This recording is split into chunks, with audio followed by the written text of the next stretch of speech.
Mbifurize kugira ibihe byiza n'amahoro y'Imana kuri mwe mwese mukurikiye Urugero TV and Radio Official. Uyu ni wa mwanya mwiza tugiye kuba tubagezaho amakuru mu gisata cya gospel. N'amakuru mugiye kuba mugezwaho nanjye Arnaud Navutsa. Kuri wa kane tariki ya 18 Ukuboza 2025 dore zimwe mu ngingo z'ingenzi tugiye kuba tugarukaho. Padiri Rwasa wamenyekanye cyane muri paruwasi ya Gikondo yitabye Imana. Gisubizo Ministry ya Kigali yatanze Noheli, abaramyi Jado na Esther bongeye gutanga indi mpano.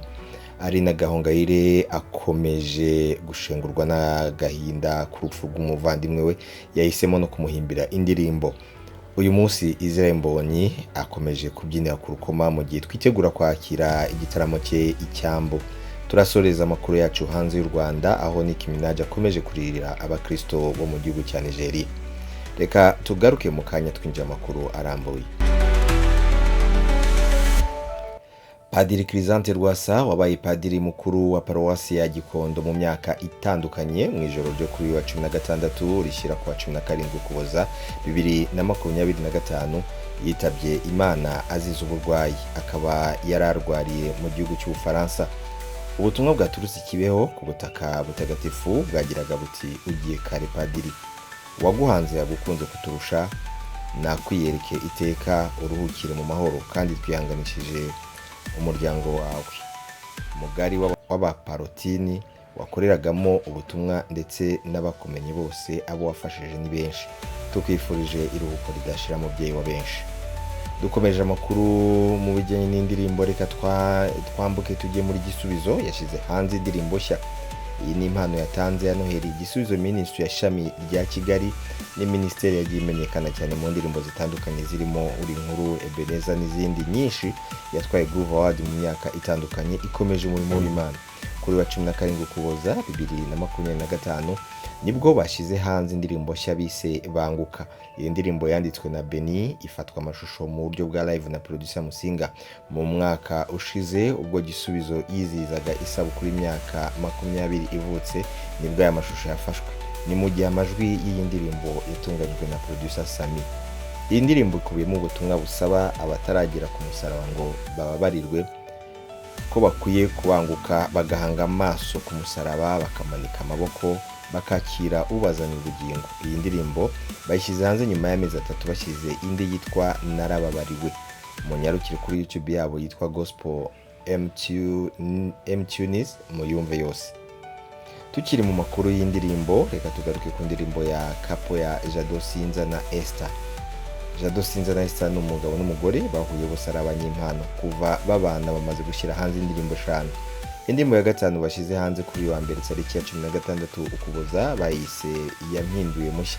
Ni indirimbo nshya yakozwe n'aba producers aribo Bolingo Pasi na Popier muri studio UB Records and Global Vibes mu gihe amashusho yatunganyijwe na Musinga. Iyi ndirimbo igizwe n'ubutumwa bushimangira ko Yesu yahinduye uwo muntu baririmbaga aba mushya, ntabwo akiri wa wundi. Iyi ndirimbo igiye hanze yari yashize amezi agera kuri 3 uyu muryango wa Jado na Esther ushize hanze indirimbo yitwa Ni Nziza. Mugere kuri channel yabo yitwa Jado and Esther muyumve yose. Dukomeza mu nkuru zindi, tugaruke kuri Aline Gahongayire akomeje gushengurwa n'urupfu rw'umuvandimwe we. Mu ndirimbo yamukoreye yemeje ko bikimeze nk'inzozi kumva ko umushumba Philippe atakiri kumwe nabo. Akomeza aririmba agira ati ariko turashima Imana yakuduhaye, ubuzima bwawe bwabaye umugisha, wabaye umushumba mwiza wuje urukundo. Ni indirimbo yashize kuri konti ye ya Instagram ayerekezanya amagambo yo muri Bibiliya agira ati rest in peace my love, erega ku bwanjye kubaho ni Kristo kandi gupfa kumbereye inyungu. Biri mu Bafilipi igice cya 2:21. Kugeza ubu bamwe mu bahanzi bamaze kumuha pole harimo Gaby Kamanzi, hari n'abashumba barimo nka Pastor Jean Paul.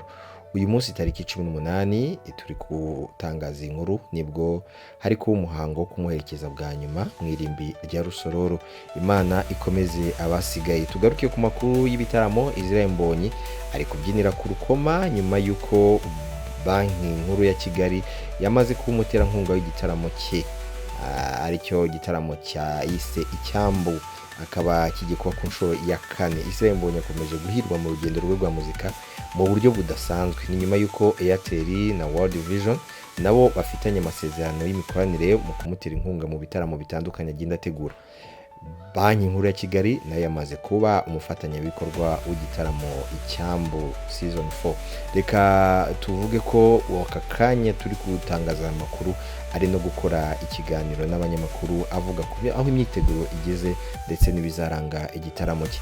Tugiye hanze y'u Rwanda ari naho tugiye gusoreza amakuru yacu. Umuhanzi w'icyamamare ku rwego mpuzamahanga bamwita Nicki Minaj yahagurukiye kuvugira abakristo mu Nigeria bakomeje gutotezwa n'ubwicanyi bumaze imyaka myinshi.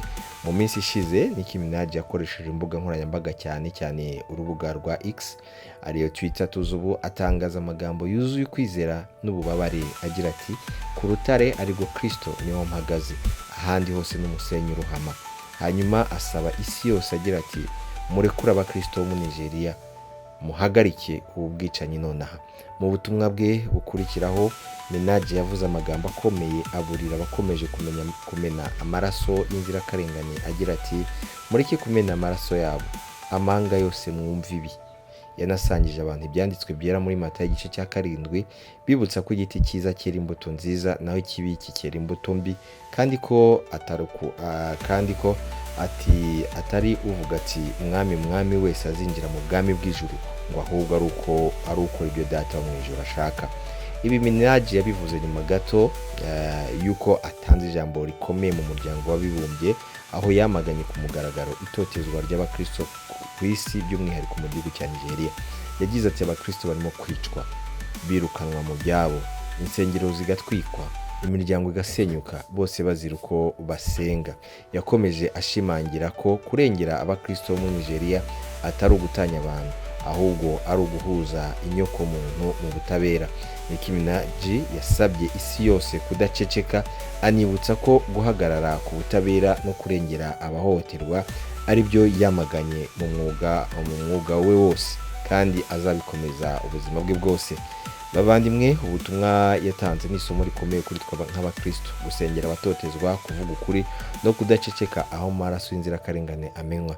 Reka dusaba abantu muri hose kwifatanya n'abakristo mu gihugu cya Nigeria n'abandi bose batotezwa, tubibuka amasengesho yacu ya buri munsi. Mwakoze kubana natwe muri aya makuru ya gospel.